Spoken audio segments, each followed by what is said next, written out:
Operation Broken Sword has shined a new light on the life of Sikhs living in America and around the world. The multi-agency collaboration netted 17 criminal gang members with origins from India. Among their crimes were acts of violence against the Sikh community. Indian media reported the criminals as representing the Khalistan movement.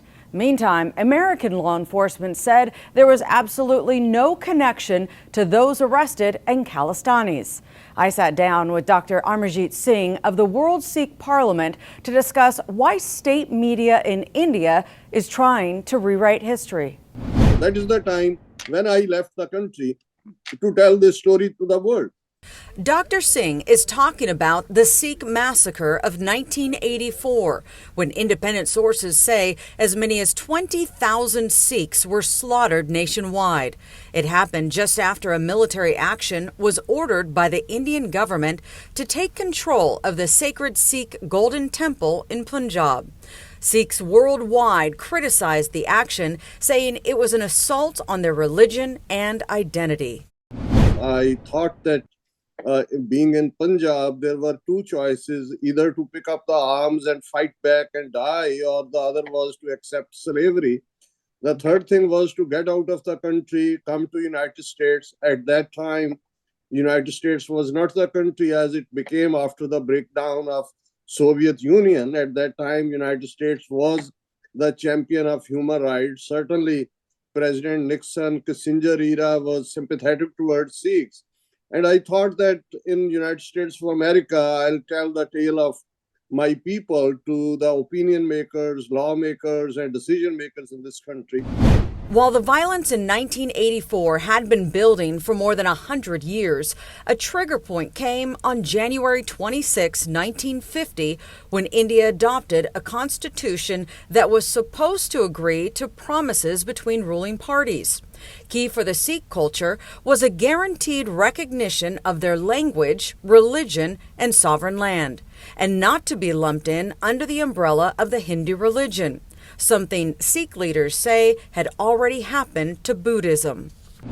We were concerned that our language, Punjabi, our land, our unique faith should not be merged within Hinduism as happened to Buddhism in India.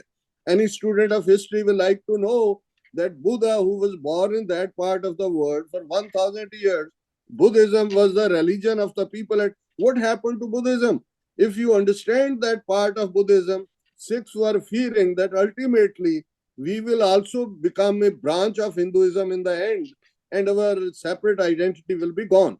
Now, in the Constituent Assembly, where the decisions were being made with a simple majority vote, when Sikhs reminded them of their promises, the popular words of Nehru have said, what Nehru said was, circumstances have now changed. And what not only that they showed their back to all the promises, they have not recognized Sikhism even as a separate religion in their constitution.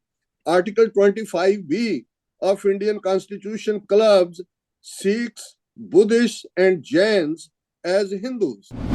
This sparked a movement by Punjabi-speaking people, mostly Sikhs, to create an autonomous state with independence from India. The movement became the forerunner to the more recent Khalistan movement to establish a sovereign state called Khalistan. Again, actions that started in the wake of the fall of the British Empire in the 1940s. But India's state media is trying to align the movement with terrorists, something Dr. Singh says aligns with similar actions of Adolf Hitler. He says due to propaganda, a tactic also used by Nazi Germany, the Indian government, led by Narendra Modi and the Hindu Nationalist Party, is trying to sour the rest of the world against Sikhs and the Khalistan movement, which is most recently seen in reports of arrests made in California. They were giving an impression of German is resurging as a power. It is an economical power. Trains are running on time. Markets are full of people. Life is as usual. Nothing has. But after the end of Second World War, when the gory stories of what the Jews, gypsies, physically handicapped, other people went through, then we said never again, never again. But I want to say that what India today is, that is what Nazi Germany in the late 1920s. I think the Narendra Modi is just a head of state, but the real policies are made in Nagpur, which is the RSS headquarters, and certainly their slogan of Hindu, Hindi, Hindustan, they are implementing it with the state power. 800 plus channels in India are just pro RSS, any voice of dissent, not only on minorities. Look at even journalists like Ravish Kumar in NDTV and others, those who are relatively fair to tell the people what is happening.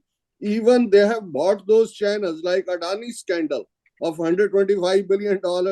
What happened around, even that was not discussed in parliament.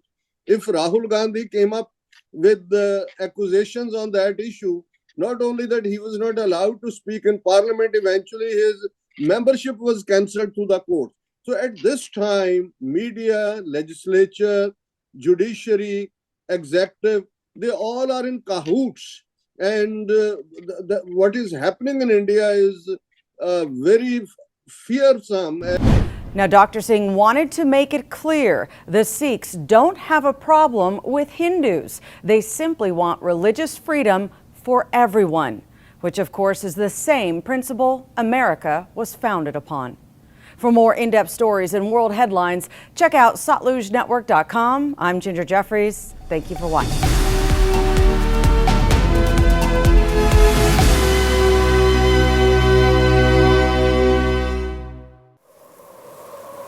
Those who do not learn from history are doomed to repeat it. Break the cycle. Be informed. Satluj Network. Let the truth flow.